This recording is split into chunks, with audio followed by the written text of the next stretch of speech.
പുതിയൊരു വീഡിയോയിലേക്ക് എൻ്റെ എല്ലാ കൂട്ടുകാർക്കും സ്വാഗതം. ഇന്ന് ഞാൻ വന്നിട്ടുള്ളത് അരി അരയ്ക്കാതെ, അരി കുതിർക്കാതെ, അതുപോലെ തന്നെ റെസ്റ്റ് ചെയ്യാനൊന്നും മാവ് പുളിപ്പിക്കാൻ വെക്കാതെ എളുപ്പത്തിൽ വെറും 4 മിനിറ്റ് കൊണ്ട് നമുക്ക് ചെയ്തെടുക്കാൻ പറ്റിയ നല്ലൊരു പൂ പോലത്തെ ഒരു ദോശയുടെ റെസിപ്പിയാണ്. അപ്പോൾ അതിനായിട്ട് ഞാൻ മിക്സിയുടെ ജാറെടുത്ത് ജാറിലേക്ക് 1 കപ്പ് ചോറ് ചേർത്ത് കൊടുത്തു. അതുപോലെ തന്നെ 1 കപ്പ് റവ എടുത്തിട്ടുണ്ട്. ഒരു 1/2 കപ്പ് അരിപ്പൊടി ചേർത്ത് കൊടുക്കുക. അതിൻ്റെ കൂടെ തന്നെ നമുക്ക് 1/2 കപ്പ് തൈര്, ഒരുപാട് പുളിയില്ലാത്ത തൈര് എടുക്കുക കേട്ടോ. ഇതും ചേർത്ത് കൊടുത്ത് ആവശ്യത്തിനുള്ള വെള്ളം കൂടെ ഒഴിച്ചു കൊടുത്ത് നമുക്കിത് നല്ലപോലെ ഒന്ന് അടിച്ചെടുത്തിട്ട് വരാം. ഇപ്പോൾ എല്ലാം ചേർത്ത് കൊടുത്തിട്ടുണ്ട്. ഇനി നമുക്കിതൊന്ന് അടിച്ചെടുക്കാം.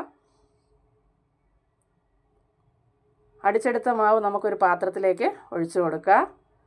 ദോശ മാവിൻ്റെ പരുവം അറിയാമല്ലോ, ആ പരുവത്തിന് വേണം നമുക്ക് അത് അടിച്ചെടുക്കാൻ. ഒരുപാട് അടിക്കുകയൊന്നും വേണ്ട. ഇനി ഇതിലേക്ക് ഒരു 1/2 ടീസ്പൂൺ പഞ്ചസാര, ആവശ്യത്തിനുള്ള ഉപ്പ്, രുചിക്ക് എത്ര ആവശ്യം അതിനുള്ള ഉപ്പ് ചേർത്ത് കൊടുക്കുക. ഒരു പിഞ്ച് പോളം നമുക്ക് ബേക്കിംഗ് സോഡ ചേർത്ത് കൊടുക്കുക. അതിനുശേഷം എല്ലാം കൂടെ നമുക്ക് നല്ലൊന്ന് മിക്സാക്കി എടുക്കുക.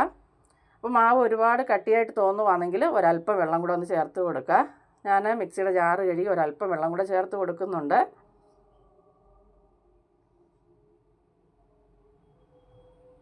അതിനുശേഷം നമുക്ക് മാവ് നല്ലപോലെ ഒന്ന് മിക്സാക്കി എടുക്കാം.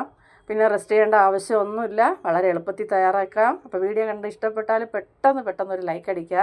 യൂട്യൂബിൽ ലൈക്ക് വളരെ കുറവാണ്, അപ്പോൾ എല്ലാവരും ഒന്ന് ലൈക്ക് അടിച്ച് സപ്പോർട്ട് ചെയ്യുക. പ്രിയപ്പെട്ടവർക്കെല്ലാം ഒന്ന് വീഡിയോ ഷെയർ ചെയ്ത് കൊടുക്കാനും മറന്നു പോകരുത് കേട്ടോ. അപ്പോൾ നിങ്ങളുടെ സപ്പോർട്ടും നിങ്ങളുടെ സ്നേഹം കൊണ്ടുമാണ് ഇതുവരെ എത്തിയത്. തുടർന്ന് നിങ്ങൾ സപ്പോർട്ട് ചെയ്താൽ മാത്രമേ മുന്നോട്ട് പോകാൻ പറ്റത്തുള്ളൂ. അപ്പോൾ അതാ പാൻ അടുപ്പത്ത് വെച്ചു.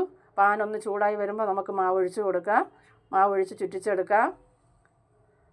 ഇപ്പം തന്നെ കാണാമല്ലോ നിങ്ങൾക്ക്, മാവ് നല്ല പഞ്ഞു പോലത്തെ ദോശയാണെന്നുള്ള തെളിവ് തന്നെയാണ് ഈ ഹോളുകൾ ഇങ്ങനെ വീഴുന്നത്. അപ്പോൾ ഒരു വശം നല്ലപോലെ മുരിഞ്ഞ് കഴിയുമ്പോൾ നമുക്ക് മറിച്ചിട്ട് കൊടുക്കാം ദോശ. ഒരുപാട് സമയമൊന്നും വേണ്ട.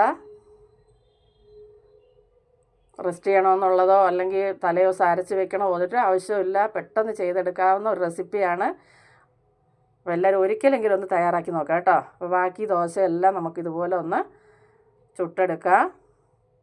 അപ്പോൾ ആദ്യമായിട്ട് എൻ്റെ ചാനൽ കാണുന്ന കൂട്ടുകാർ ആരെങ്കിലും ഉണ്ടെങ്കിൽ ചാനലൊന്ന് സബ്സ്ക്രൈബ് ചെയ്ത് തൊട്ടടുത്തുള്ള ബെൽ ബട്ടൺ കൂടി ഒന്ന് അമർത്തി ഓൾ എന്നുള്ള ഓപ്ഷൻ കൂടി ഒന്ന് എനേബിൾ ചെയ്താൽ ഞാനിടുന്ന വീഡിയോയുടെ എല്ലാ നോട്ടിഫിക്കേഷനും അതാത് സമയം നിങ്ങൾക്ക് ലഭിക്കുന്നതായിരിക്കും.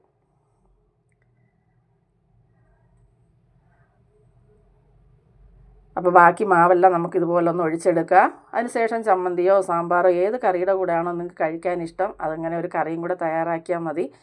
അപ്പോൾ ജോലിക്കൊക്കെ രാവിലെ ജോലിക്ക് ഓഫീസിലൊക്കെ പോകണമെന്നുള്ളവർക്ക് എളുപ്പത്തിൽ ചെയ്തെടുക്കാൻ പറ്റിയ നല്ലൊരു ദോശ റെസിപ്പിയാട്ടോ. ഇത് കണ്ടാൽ ആരും പറയത്തില്ല നമ്മളിത് റവയിലൊക്കെയാണ് ചെയ്തെടുത്തേക്കുന്നതെന്ന്. നമ്മൾ അരച്ച് ആട്ടിയെടുക്കുന്ന അതേ ദോശയുടെ അതിനേക്കാളും നല്ല സോഫ്റ്റായിട്ടാണ് കിട്ടിയേക്കുന്നത്. അപ്പോൾ ഒന്ന് തയ്യാറാക്കി നോക്കാൻ മറക്കരുതേ. ബാക്കി ദോശയെല്ലാം ഞാനിവിടെ ഇതുപോലെ തയ്യാറാക്കി എടുത്തിട്ടുണ്ട്. അപ്പോൾ നിങ്ങളുടെ അഭിപ്രായങ്ങളൊക്കെ കമൻറ്റായിട്ട് അറിയിക്കുക. നിങ്ങളുടെ അഭിപ്രായങ്ങൾ, നിങ്ങളുടെ കമൻറ്റുകൾ കാണുമ്പോഴും നിങ്ങളുടെ ലൈക്ക് കാണുമ്പോഴും നിങ്ങളുടെ സപ്പോർട്ട് പൂർണ്ണമായിട്ട് കിട്ടുമ്പോഴുമാണ് വീഡിയോ ഇടണമെന്നുള്ളതായ ഒരു പൂർണ്ണ സന്തോഷം ഉണ്ടാകുന്നത്. വീഡിയോ ഇടണമെന്നൊരു ആഗ്രഹവും വാഞ്ചിയൊക്കെ വരുന്നത്. അപ്പോൾ നിങ്ങൾ അതിന് വേണ്ടിയിട്ട് എന്നെ സപ്പോർട്ട് ചെയ്തുകൊണ്ടേ ഇരിക്കുക കേട്ടോ. അപ്പോൾ നാളെ നമുക്ക് അടുത്തൊരു വീഡിയോ ആയിട്ട് കാണുന്നവരെ എൻ്റെ എല്ലാ കൂട്ടുകാർക്കും ബായ്.